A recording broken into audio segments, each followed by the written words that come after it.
Hi everyone. Today I would like to talk to you a little bit about ungrading. I'd like to tell you a little bit about what is ungrading, how it works, why I've decided to use it, and how it affects you. I'll start with how it affects you so that you don't have to listen to this video too long if you don't want to. The short answer is it doesn't really, especially if you've had me in class before, you know this, but the way that ungrading works is rather than getting a point value at the when I look at your assignments, I hate to say at the end because there might need revisions. Instead of having a point value when the assignments are looked at by me and knowing that I allow you to redo them, instead the assignments have basically three options. If you see a green check mark or the word complete, it means the assignment is done as far as I'm concerned, and you can move on to the next one. If you see the word revise or a little dash, then it means that you need to do a little bit more work on that assignment. Generally, if I send an assignment back with revise, I'll at least mention why I'm sending it back. For example, perhaps some questions were missed, or a section of the assignment was missed, or the wrong assignment was turned in type of thing. I'll usually mention something when I send it back. And revise just means that you want to go back and look at the assignment, look at what you turned in, and see what you can fix so that you can send it in again. All of the assignments should be set to have unlimited turn-ins. If you ever have a problem with that, please let me know. The third option is start over.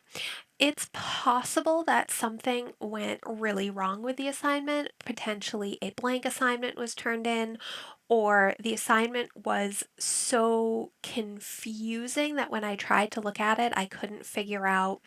One of the really common ones is if I have a list of questions, say 1 through 10, and the answers the student turns in doesn't have a label in any way and they're not organized, I don't know which questions you're answering. So something like that, I might send back with a start over because trying to read it and follow, I was just unable to do that. At which point you would want to look at the assignment, potentially ask me some questions, and start over so that we can try to get the assignment to where it needs to be. So that's most of what you need to know about ungrading. Now, in your syllabus, you are going to have a calculation about how a course is graded, as in what grade you get at the end. If there are no points happening for a lab or entire set of labs, I can see where that would potentially be confusing. And so when you go to your syllabus, what you'll see is a little table, and it will say final course grades will be determined as follows: the list of potential grades that you can get and how you get that grade. So most of the how you get that grade is going to be based off of the number of check marks or completed labs that you have. If you have, if you're in the Intro to Linux class and there's a checklist, completing that is required to pass the class. If you're in Linux admin, then turning in a portfolio is required to pass the class. But all of the labs and being complete, the number of labs you do will directly correlate to the grade that you receive, and that table is in the syllabus. If that's all you want to know, please feel free to go do something else. That's totally fine, but I would also like to tell you a little bit about why I've chosen this. So I've chosen the ungrading method as a trial in fall 2020 for the online classes that none of us expected to have to teach or take. Now, this is actually relatively close to my normal choice of how I do classes. Normally, when I do classes, I actually allow students to resubmit any labs that earn a 75 or less, and I take labs for the entire term. Late labs are marked late, but you don't lose too many points. Ungrading sort of takes it a step further.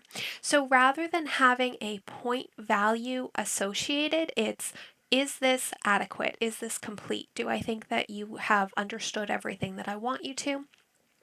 And The ungrading approach is actually supposed to be more helpful for students because you don't have the demoralizing effect of a number. It can be really demoralizing and depressing to see a lab that you've worked really hard on and see, like a 30 or a 20 or something. Whereas if you just see the words revise or start over, that's less demoralizing. So I was hopeful that it would make students more inclined to be okay doing revisions for their labs. One of the things that I think academia can sometimes be a little troublesome about is having somebody learn something on a specific schedule based on what the teacher has decided is reasonable instead of based on student capabilities.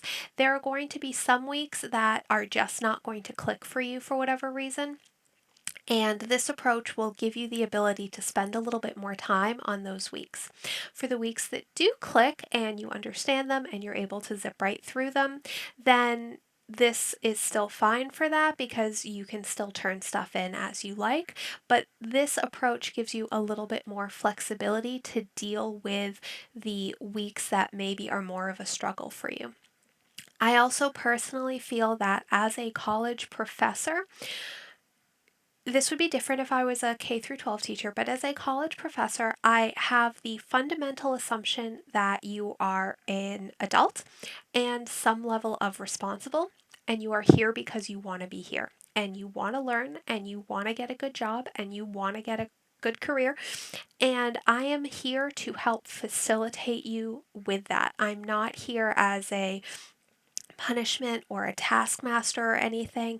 I'm here to help you learn as much as you can so that you can achieve the goals that you've set for yourself, whatever those goals happen to be.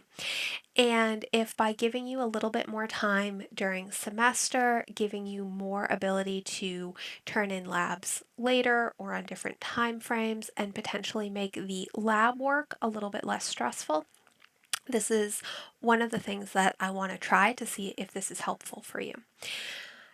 Now, I do always have the philosophy of taking late work because going back to my initial assumption of you are an adult, um, I feel that adults have lives outside of school. And I think that that's more true now than ever. And if you need a little bit of extra time because you have a week that's absolutely nutty for whatever reason, you have the ability to find a way to accommodate that. Now, as an adult, it is your responsibility to figure out how that's going to work, ask questions when you need it. But this very much more flexible approach gives you the ability to say, wow, the last week of October, my kids are super into Halloween. I need to make costumes. I know I'm going to be really busy that week, so let me work ahead before that, catch up after that, and I can spend this week focusing on my kids. And if you want to be able to do that, you can still do that because there really is no concept of late work.